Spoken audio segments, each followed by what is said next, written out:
आप तमाम दर्शकों को बता दें कि जैसा कि हमने बताया था कि ये चंडीगढ़ नंबर की गाड़ी है और भादरा के गांव में घूम रही है और एक चर्चित चेहरा, युवा चर्चित चेहरा हमारे साथ है आजकल, जिसने भादरा की राजनीति में हलचल पैदा की है। पहले भी आप से मुलाकात करवाई है, लेकिन आज दोहरा मान सकते हैं क्योंकि चुनाव का काफी कम समय रहा है राजस्थान विधानसभा का, और चुनाव की सरगर्मियां तेज होती हैं तो नेता अक्सर बाहर आ ही जाते हैं। तो हमारे साथ आपको दिखा दें, किसी परिचय के मोहताज नहीं है, बजरंग सारन जुड़ेंगे। नमस्कार भाई साहब। नमस्कार। नमस्कार सर। भाई साहब, आजकल पिछले चुनाव के से लेके अब तक की बात करेंगे तो बजरंग सारन काफी एक्टिव मोड में है। तो क्या मामला क्या है? क्यों मतलब भादरा की सड़कों पे है, वो भादरा के गांव की गलियों में है और चौक चौगानों में है, बजरंग सारन घूमता रहता है, क्या एजेंडा क्या है आपका? सतवीर भाई साहब, सबसे पहले मैं आपको और आपके दर्शकों को, आपके जो भी व्यूअर्स हैं, आप सबको मैं नमस्कार और प्रणाम करना चाह रहा हूँ। रही बात भादरा में पिछले करीबन 8 से 9 साल से, चाहे वो कोई सामाजिक क्रियाकलाप हो, चाहे वो कोई धार्मिक क्रियाकलाप हो, या फिर कहीं भी कोई आम किसान, युवा, इनकी जो मांग हो हमने लगातार उठाई है। पिछले चुनाव के बाद में, हालांकि पिछला विधानसभा चुनाव हमने नहीं लड़ा था, पिछले विधानसभा चुनाव के बाद में अगर हम देखते हैं तो 2 साल जो कोरोना काल में मतलब सब कुछ अस्त व्यस्त रहा था। कोरोना काल के अंदर जो क्षेत्र के जो यूं कहूंगा कि जो नेतागण थे, भादरा से सारे नेतागण नदारद रहे। भादरा में कोई भी नेता आगे आके जो मरीज थे, ज्यादातर ये क्योंकि अपने किसान बेल्ट आ जाए, किसान बेल्ट का मान लोगन से वो कंसंट्रेटर मशीना है, ऑक्सीजन सिलेंडर वगैरह है, कोई भी आगे आगे हेल्प वगैरह कौन करने लग रहे हो। तो आ चीजा आ मान लो कि हमेशा मन में रही कहा लोगों की एक सेवा करा, तो वह टाइम लेके अभी तक कॉन्टिन्यूअसली लगातार आपा वो सामाजिक काम रहे हो, धार्मिक काम रहे हो, या फिर राजनीतिक। थोड़े दिन पहले आपा अमर सिंह ब्रांच जो है, अमर सिंह ब्रांच के किसानों को रेगुलेशन को जो मामलो, वो मामलो उठाए हो। फिर बाद में आपा गोगा मेडी जो अपने एक पशु मेड़ो ला गया करे, वो पशु मेड़ो बंद कर दियो, तो वह सुचारू रूप वो आपा संचालन करवाए है। गोगा अपना भादरा के अंदर एक बहुत पारंपरिक अपनी एक प्याऊ होया करती, वो प्याऊ खो दीजिए कागजाम भी और हर जगह, तो वो प्रशासन लड़ झगड़ के वह प्याऊ बनवानी पड़ी है। यानी ये भादरा क्षेत्र में बहुत सी ऐसी कमियां हैं। ये रिसेंट को अगर आप देखा तो करीबन बहुत सा किसान ईशा रह रहे हैं जाएंगे फसल बीमा क्लेम का माई गबन है, घोटालो है। तो हाँ, किसाना की मांग जो है वह मांग मतलब हम काफी लंबे टाइम उठाने लग रहे हैं। तो क्षेत्र का मां जितना भी है, जो युवा है और जो किसान है, हाँ किसाना की स्थिति रहेगी, आंगो जो दुख दर्द है वो बांटने को काम करने लग रहे हैं। भाई साहब, अपा जब भी मिले हाँ, बात है कि ये कि मैं एक उस परिवार से संबंध रखता हूँ जिसने देश की सेवा की है, और ये कोई कहने की बात नहीं है, वो तो की है। मतलब एक युवा जो इतना बड़ा बिजनेसमैन है, जो अपने काम से अपने पैसे से कहीं ऐशो आराम कर सकता है, तो उसको उसने भादरा ही क्यों चुना? और भादरा के क्षेत्र में अगर भादरा के लोग अगर बात करें, लोगों को ये लगता है कि आपको विधायक बनना है, तो अगर आप विधायक बनते हैं, मान लो बनते हैं, लोग बना देते हैं, तो बजरंग सारन के एजेंडे के अंदर क्या रखा है? या तो एक तो ये होगा कि गुड़गांव में फ्लैट मिल जाएगा, बजरंग ऐशो आराम की जिंदगी जीना चाहता है, या फिर ऐसे राजनीति की बात करें तो जेपी नारायण हुए हैं, चौधरी देवलाल हुए हैं, ऐसे लोग भी हुए हैं जिन्होंने अपना जीवन राजनीति में लगाया। तो बजरंग इनमें से क्या चुनेगा? सतवीर जी, जैसा कि आपने सबसे पहले बोला कि गुड़गांव के अंदर फ्लैट, तो आपको मैं बताना चाहता हूँ दर्शकों को कि ऑलरेडी गुड़गांव के अंदर मेरे 3 फ्लैट हैं। और क्षेत्र में रह के हर आदमी का एक पैशन होता है। शायद मेरा पैशन है कि ये जो किसान वर्ग या फिर मेरे क्षेत्र का जो युवा है, एटलीस्ट मैं इनको कुछ एक नई गाइडेंस दे सकूं। आज भी भादरा क्षेत्र के अंदर बहुत से ऐसे ऐसे युवा और ऐसे ऐसे बच्चे हैं जिनको सिर्फ थोड़ा सा अगर हम मार्गदर्शन देते हैं ना, थोड़ा सा मार्गदर्शन देने के बाद में वो एक बुलंदियों को छू सकते हैं। चाहे वो खेल के क्षेत्र में देखो, चाहे वो पढ़ाई के क्षेत्र के अंदर देखो। रिसेंटली अभी एक ब्यूरोक्रेट निकल के गए हैं, 2018 के बैच के अंदर 2-2 आईपीएस निकल के गए हैं अपने क्षेत्र से, भादरा से। करीबन 35 आरएएस पिछले कुछ सालों में जो निकल के गए। यानी कि टैलेंट है। हमेशा मैं क्या करूँ, या जो धरती है नहीं, इस धरती में टैलेंट है, बट उस टैलेंट को आगे लाने वाला कोई नहीं है। टेक्निकल एजुकेशन को अगर आप बात करें, आज के दिन कोई भी एक ईशो इंस्टीट्यूट वगैरह अपन कौन मिले जो बच्चों को एक अच्छा मार्गदर्शन दे सकता हूँ। आज के दिन बादरांग में मैं मतलब कमी मानू टैलेंट बहुत है बच्चांग में, परंतु जब वे प्राइवेट कंपनियां में इंटरव्यू देने जावे, ठीक है, तो इंग्लिश को नहीं आओ तो पहले राउंड का मां आउट हो जाए। ठीक है, बहुत से बच्चे अभी कल ही मन बरवाड़ी गांव मिले कि बच्चों वो एमबीए करने लग रहे हैं और एग्रीकल्चर से, यानी कितनी अच्छी फील्ड में पकड़ी है। आपने वो जो मार्गदर्शन करने वालो तो आपने मतलब कोई भी मने तो लाग्यो को नहीं एक बादराम कोई है। तो हाँ ठीक है जी, दोबारा जो थे प्रश्न कर रहे हो सतवीर जी, सब कुछ छोड़ छाड़ के जी मैं तो आ बताऊंगा सतवीर जी, मैं शायद अपनो कैरियर दाव के ऊपर लगा के, और हाँ एक पैशन है जनता के भीतर रह के जनता की सेवा करा, जनता की आवाज उठावा।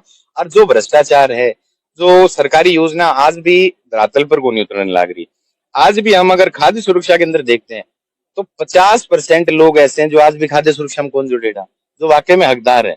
तो आगे बात कोई को नहीं उठाने लग रहे हो। और इन लोगों को अगर अपन फायदो पहुंचानो है तो देखो जी, उसके लिए आपको पावर चाहिए। आपा हर चीज खातर लड़ कौन सका, हर चीज खातर वो बताए चक्का जाम कौन कर सका, धरना प्रदर्शन कौन कर सका। तो मेरे तो ये है कि जितनी भी सरकारी योजना है वो सरकारी योजना धरातल पर उतारा, किसाना न मांगे हक की जितनी भी योजना है वो दिलवाएं, प्लस हाँ किसाना से कुछ गलत ना हो। अभी भी अगर देखा तो एक रिटर्न के अंदर है, हालांकि है तो वो करीबन 65 करोड़ 33 लाख रुपया घोटालो, परंतु एक्चुअल में वो 200 करोड़ ऊपर गोभी है। उसकी भी एक एक परत धीरे धीरे खोलेंगे। अब जो किसाना का हक को जो 200 करोड़ रुपया से वो कहनी खाया है या फिर खाने की कोशिश भी करी है, तो ऐसी मंशा कामयाब को नहीं होने देवा जी। अभी भी बादरांग में जो लड़ाइयां है वो लड़ाइयां सिर्फ सड़क की, वो लड़ाई है बिजली की, वो लड़ाई है पीने के पानी की, नहर के पानी की। परंतु दुर्भाग्य है आज आपा क्या करेंगे 21वीं सदी में पहुंच चुके हैं, आज भी पूरी बादरांग में एजुकेशन की कोई लड़ाई को नहीं जी, इंफ्रास्ट्रक्चर की कोई लड़ाई को नहीं, टेक्नोलॉजी की कोई लड़ाई को नहीं। बादराम बच्चों के लिए एक वो जो जीवन है, यानी कि बादराओं बार को जो जीवन है, जो डेवलपमेंट है, मेरो प्लान वही है कि हाँ वो डेवलपमेंट आप अपने क्षेत्र का बादरांग में लेके आ सकते। दूसरी बात आपने युवाओं की करी है कि शिक्षा हो, टेक्निक हो, लेकिन आपने उड़ता पंजाब सुना और उसके बाद हमने डूबता हरियाणा भी पूरी चर्चाएं आपने सुनी होंगी, क्योंकि बीजेपी की जब सरकार बनी हरियाणा प्रदेश में तो इक्का दुक्का पहला मुझे याद है कि 2014 में फरवरी माह में एक सिरसा में एक 2-3 ग्राम हीरोइन का चिट्टे का एक मुकदमा दर्ज हुआ और लोगों ने अचरज किया कि पंजाब का नशा है वो हरियाणा में है। और आज ऐसा कोई गांव या आप मानो कि 10 घर छोड़ने के बाद एक घर गांव की बात करें तो धरातल पर चिट्टे को उतार दिया गया है। और अब पिछले मैं 3-4 महीने से देख रहा हूं कि बादरा, नौर और संगरिया जो साथ लगता इस सिरसा बेल्ट के जो साथ लगता एरिया आपका बादरा भी है, यहाँ चिट्टे की भरमार है, थोक विक्रेता मिलते हैं। तो इस पे क्या बजरंग सारण अपनी बात रखना चाहेंगे? भाई साहब देखो कि मेरा तो यही मानना है कि ये जो परिवर्तन जो आ रहा है कहीं ना कहीं शायद ये संस्कारों की कमी आ रही है। सरकार कोई भी हो, चाहे वो बीजेपी की हो चाहे वो कांग्रेस की हो, अगर हम आज के दिन पंजाब के अंदर देखते हैं, पंजाब में सत्ता परिवर्तन हुआ परंतु आज भी वहां पे नशे की लत है लोगों में और नशा बिक रहा है, धड़ल्ले से बिक रहा है। राजस्थान सॉरी हरियाणा के अंदर अगर भारतीय जनता पार्टी की सरकार है, ठीक है, 2 योजना से फिर भी चिट्टा बिक रहा है, फिर भी ये नशा बिक रहा है।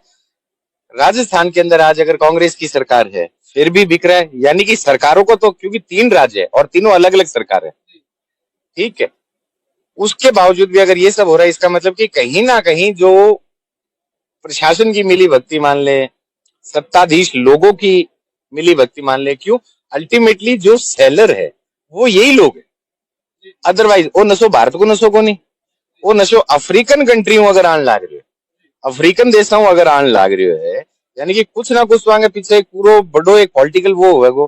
और कोई भी सरकार ऐसे बड़े इन अपराधियों को जो ये नशे का व्यापार कर रहे हैं इनको पकड़ने में नाकाम, फोटो पे पकड़ी जा रही है, वो सिर्फ एक दिखाने के लिए मान लो से बट पहुंच रहा है। मेरी तो आपके दर्शकों से सिर्फ यही और युवाओं से एक विनम्र विनती है जी ओ नशो, क्योंकि आज भी मैं एक नशा मुक्ति केंद्र में जाके मिल के आया हूं ऐसे मरीजों से, करीबन 40 मरीजों से जो छोड़ना तो चाह रहे हैं परंतु अब वो उनकी लत बन चुकी है।